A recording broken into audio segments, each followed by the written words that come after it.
नमस्कार। द देसी अड्डा पर आपका स्वागत है। मैं हूं राकेश तिवारी। देखिए, आजकल मैं जिस शख्स की शख्सियत के बारे में आपको बता रहा हूं, उसने लालू और नीतीश दोनों से पंगा लिया। पिछले 35 वर्षों से जो बिहार के शासन व्यवस्था के बादशाह बने हुए हैं, उन दोनों बादशाहों से पंगा लेने के मामले में उस शख्स ने कभी सोचा नहीं, बस ले लिया। लालू से जब बगावत की तो फिर उनकी सत्ता को उखाड़ फेंकने तक खादी न पहनने का ऐलान कर दिया। प्रण ले लिया कि जब तक लालू प्रसाद यादव को सत्ता से उखाड़ नहीं फेंकेंगे, तब तक खादी धारण ही नहीं करेंगे। जब नीतीश कुमार से पंगा लिया तो फिर ये ऐलान कर दिया कि नीतीश कुमार को भी सत्ता से उखाड़ फेंकेंगे, और उसी लालू से जाकर मिल बैठे जिसको कभी उन्होंने सत्ता से उखाड़ फेंकने में अहम योगदान अदा की थी। देखिए, बात हो रही है सारण प्रमंडल के उस नेता की, जिस नेता की कभी बिहार में तूती बोलती थी। 4 बार सांसद और 2 बार विधायक रहे प्रभुनाथ सिंह का राजनीतिक बारिश अब कौन होगा? क्योंकि प्रभुनाथ सिंह के परिवार का कोई भी व्यक्ति न तो पद में और न कद में अभी प्रभुनाथ सिंह के आसपास भी पहुंचा है। हालांकि प्रभुनाथ सिंह के भाई केदारनाथ सिंह बनियापुर से विधायक हैं और परिवार के कई लोग राजनीति में सक्रिय हैं।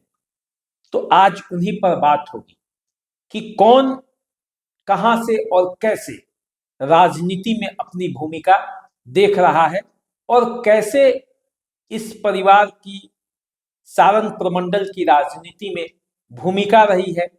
तो यदि किसी जमाने में भूमिका रही है तो आप जानते ही हैं कि राजनेताओं का परिवार और उसके आने वाली पीढ़ियों का परिवार सब राजनीति में आते ही हैं। तो प्रभुनाथ सिंह के परिवार से कौन कौन लोग राजनीति में सक्रिय हैं और किस तरह से वो अपनी भूमिका अदा करेंगे, आज चर्चा इसी बात पर होगी। देखिए, प्रभुनाथ सिंह 4 भाई थे: प्रभुनाथ सिंह, दीनानाथ सिंह, केदारनाथ सिंह और मदन सिंह। प्रभुनाथ सिंह और दीनानाथ सिंह फिलहाल जेल के अंदर है। सजा प्राप्त हो चुका है, इसलिए वो दोनों चुनाव लड़ नहीं सकते। केदारनाथ सिंह बनियापुर से विधायक और मदन सिंह जो है उनकी राजनीति में दूर दूर तक कोई इंटरेस्ट नहीं है, वो राजनीति से दूर है। तो केदारनाथ सिंह जो कि विधायक है, वो प्रभुनाथ सिंह और दीनानाथ सिंह, इनके बेटे राजनीति में सक्रिय हैं। देखिए, प्रभुनाथ सिंह के बेटे रणधीर सिंह महाराजगंज से सांसद के चुनाव भी लड़ चुके हैं। छपरा से वो एक बार विधायक रह चुके हैं। पिछले चुनाव में वो आरजेडी के टिकट पर छपरा से विधानसभा का चुनाव लड़े थे 2020 में, लेकिन हार गए। इस बार जब लोकसभा का चुनाव हो रहा था 2024 में, तो पूरी संभावना थी कि आरजेडी उन्हें टिकट देगी, लेकिन ऐन वक्त पे उनका टिकट कट गया और वो सीट जो है वो कांग्रेस के पाले में चली गई। तो फिर वो आरजेडी छोड़कर जनता दल यूनाइटेड में चले आए।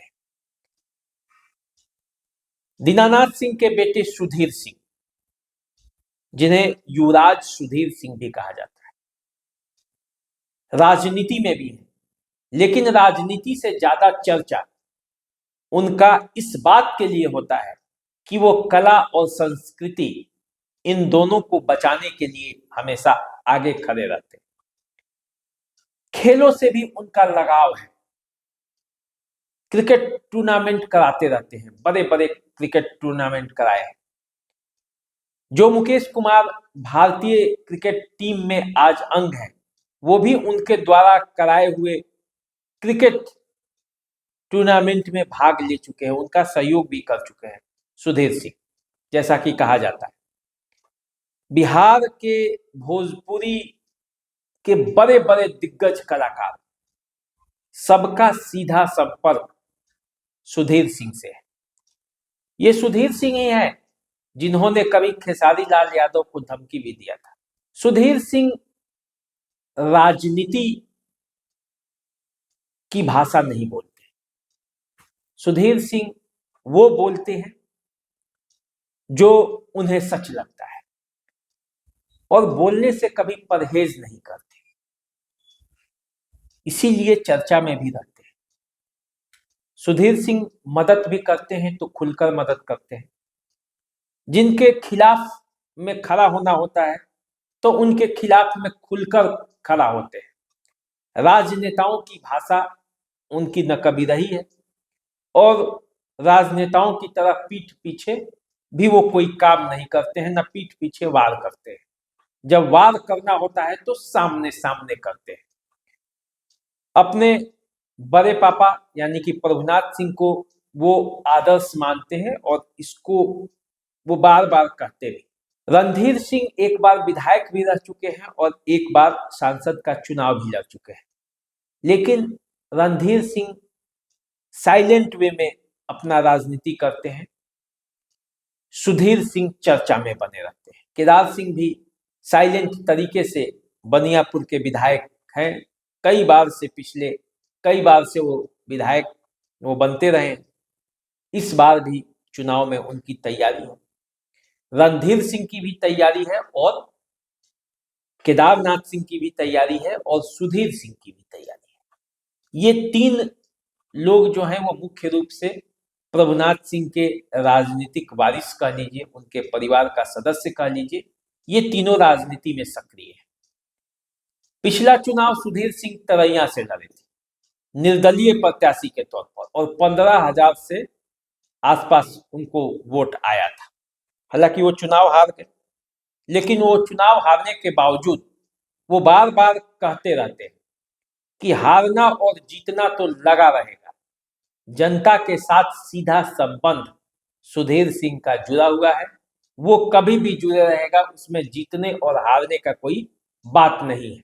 लेकिन सुधीर सिंह का ये प्रयास है कि तरैया या कोई अन्य क्षेत्र जहां से भी हो वो चुनाव लड़े। जिस समय प्रभुनाथ सिंह का परिवार जनता दल यूनाइटेड में शामिल हो रहा था, उस समय इस बात की चर्चा थी कि जनता दल यूनाइटेड में शामिल प्रभुनाथ सिंह का परिवार इस शर्त पर हो रहा है कि उन्हें विधानसभा की 2 सीटें मिलेगी।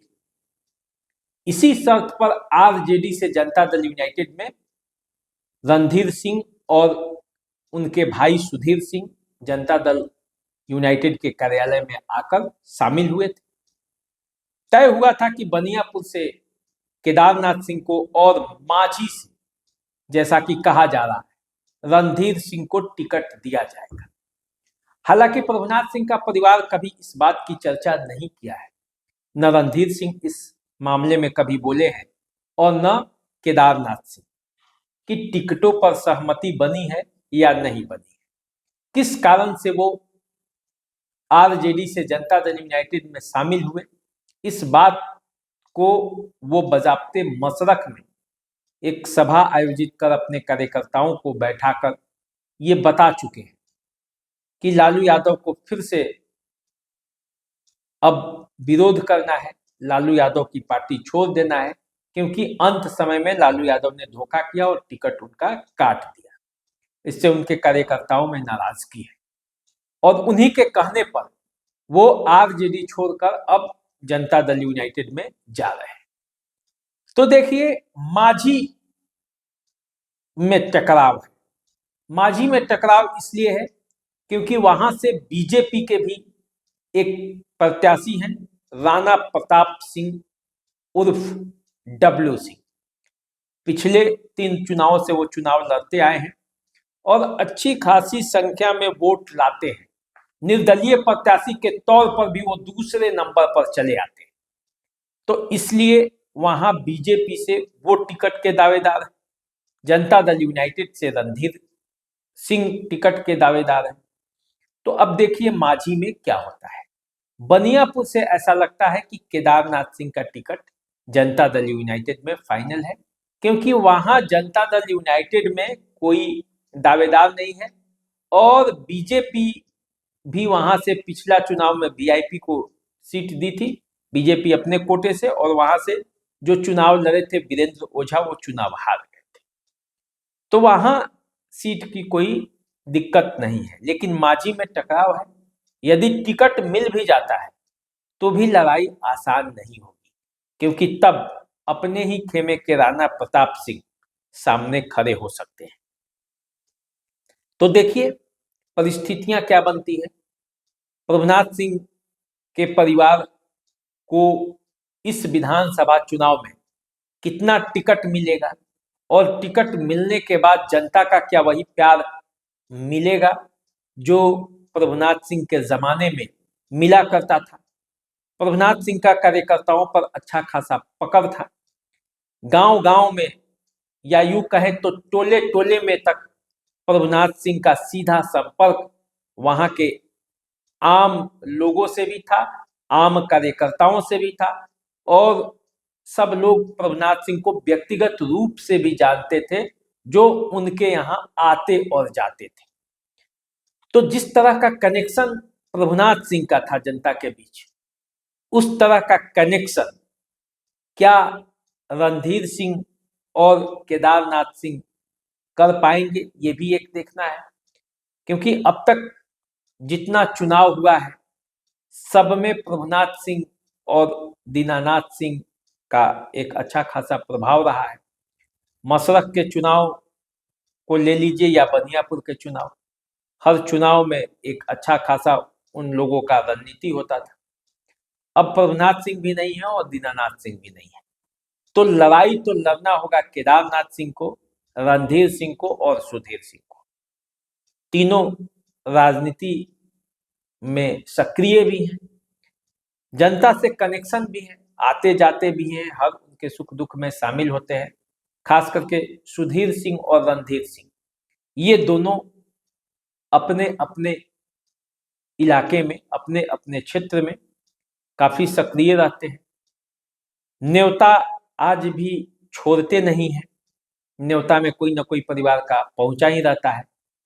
लेकिन अब देखिए राजनीति है, और विधानसभा का जब चुनाव है तो चुनाव में तो दाव होता है, और चुनाव जो है वो चुनाव के दिन भी लड़ा जाता है। चुनाव के पहले तो लड़ा भी जाता है, लेकिन चुनाव के दिन भी चुनाव होता है।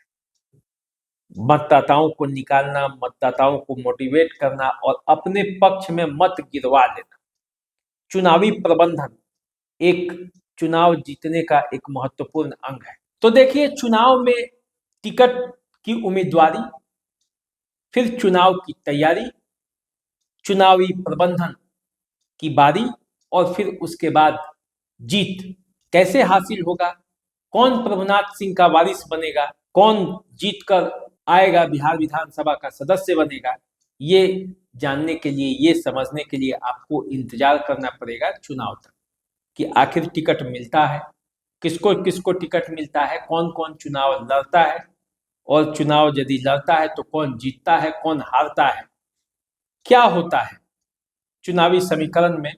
जबकि प्रभुनाथ सिंह सारण में मौजूद नहीं होंगे, तब रणधीर सिंह, सुधीर सिंह और केदारनाथ सिंह की तिकड़ी क्या राजनीति में करती है, इसे देखने के लिए आपको थोड़ा इंतजार करना पड़ेगा चुनाव तक।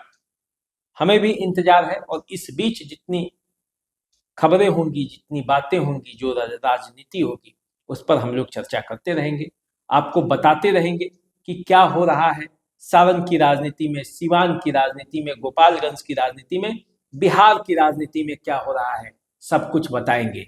आप हमारे साथ बने रहिए, देखते रहिए द देसी अड्डा। नमस्कार।